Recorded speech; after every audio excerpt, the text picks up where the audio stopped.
Hello everyone, welcome और welcome back to your on channel CS medallist. आज की video से हम जावा प्रोग्रामिंग लैंग्वेज की एक सीरीज़ को स्टार्ट कर रहे हैं। अगर आप डेवलपर बनना चाहते हैं, अपनी डेवलपिंग करियर के स्टार्ट में हैं, या फिर अपने पोर्टफोलियो में कुछ ऐड करना चाहते हैं, कोई स्किल ऐड करना चाहते हैं, तो जावा एक गुड ऑप्शन है। क्योंकि अगर आप टॉप प्रोग्रामिंग लैंग्वेजेस को सर्च करें या देखें कि कौन से सॉफ्टवेयर हाउसेस कौन सी लैंग्वेजेस को प्रेफर कर रहे हैं, तो जावा हमेशा टॉप 5 की लिस्ट में आती है।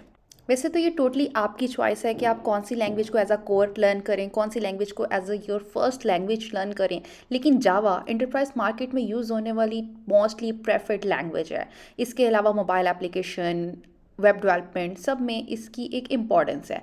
और इसके साथ साथ ये आपके आईटी करियर का एक इम्पॉर्टेंट कंसेप्ट ओप भी कवर कर देगी। ऑब्जेक्ट ओरिएंटेड प्रोग्रामिंग एक इम्पॉर्टेंट कंसेप्ट है आपके डेवलपिंग करियर का, और जावा एक ओप बेस्ड लैंग्वेज है। अब हम चलते हैं अपनी आज की क्लास के पहले कंसेप्ट की तरफ, that is what is coding.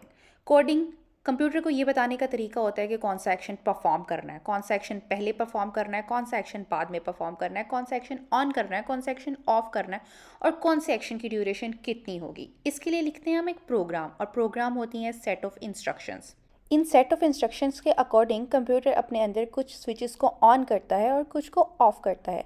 अगर हम इस एग्जांपल को ट्रैफिक सिग्नल से समझने की कोशिश करें, तो जिस तरह ट्रैफिक सिग्नल रेड लाइट से कुछ ट्रैफिक को रोक देता है और ग्रीन लाइट से कुछ ट्रैफिक को चला देता है, इसी तरह कंप्यूटर सिस्टम के अंदर भी कुछ स्विचेस ऑन होने से कुछ एक्शंस परफॉर्म होते हैं, कुछ पॉज होते हैं, और कुछ ऑफ होने से स्टॉप हो जाते हैं। इन इंस्ट्रक्शंस को फर्दर मज़ीद स्पेसिफाई किया जा सकता है। और उसकी एग्जांपल अगर हम लें एक डिलीवरी बॉय की, कि हम डिलीवरी बॉय को कहें कि इस स्पेसिफिक एड्रेस पे जाओ और जाके पार्सल ड्रॉप करो, लेकिन उसको मज़ीद स्पेसिफाई करो कि स्पेसिफिक रूट को ही लो और जाओ और पार्सल ड्रॉप करो। यहाँ पर हम एक वियर्ड एग्जांपल भी ले सकते हैं। जैसे अगर हम किसी फ्रेंड को कहें कि जाओ छत से छलांग लगा दो, तो क्या वो लगाएगा? नहीं, क्योंकि उसके पास अपनी थिंकिंग पावर है और उसे पता है कि यह गलत है।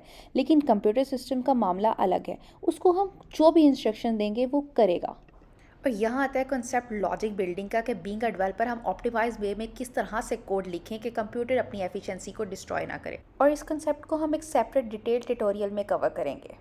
अब हम आते हैं इसे नेक्स्ट कंसेप्ट लैंग्वेज के कंसेप्ट पे। जिस तरह हम एक दूसरे से बात कर रहे होते हैं, या जिस तरह से मैं लैंग्वेज इस्तेमाल कर रही हूँ उर्दू या फिर हिंदी, इसी तरह से इंग्लिश में बात की जाती है, फ्रेंच में बात की जाती है। तो कंप्यूटर सिस्टम की कौन सी ज़ुबान है, जो इंस्ट्रक्शंस हम उसे देते हैं वो उसको कौन सी लैंग्वेज में समझ आती है।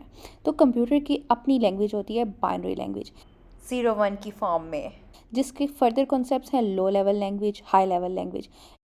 अगेन ये एक सेपरेट कंसेप्ट है and we will discuss it later. अब हम इस सीरीज़ के मेन कंसेप्ट जावा की तरफ स्ट्रेट फॉरवर्डली मूव करते हैं। जावा एक हाई लेवल लैंग्वेज है जो कि कोडिंग करने, या कह लें कि कंप्यूटर को इंस्ट्रक्शंस देने और प्रोग्रामिंग करने के काम आती है। अब देखते हैं हम जावा लैंग्वेज के स्ट्रक्चर को, जिसके लिए आए हम सबसे पहले जावा का अपना पहला प्रोग्राम बनाते हैं, जिसके अंदर हमारे पास है एक अदद क्लास, एक अदद मेन फंक्शन और एक अदद प्रिंट स्टेटमेंट, जिसमें हमने हेलो वर्ल्ड को प्रिंट करवाया है। नाउ एक टिप कि एज अ प्रोग्रामर आपका माइंड फ्रेश होना चाहिए, तो यहाँ पे लेते हैं एक छोटी सी ब्रेक, और इस स्ट्रक्चर को देखने के लिए जाएं पार्ट 2 के ऊपर। इस वीडियो को लंबा और बोरिंग बनाने की बजाय हम एक सेपरेट ट्यूटोरियल के अंदर अपना प्रोग्राम बनाते हैं और समझते हैं कि उसका स्ट्रक्चर क्या है।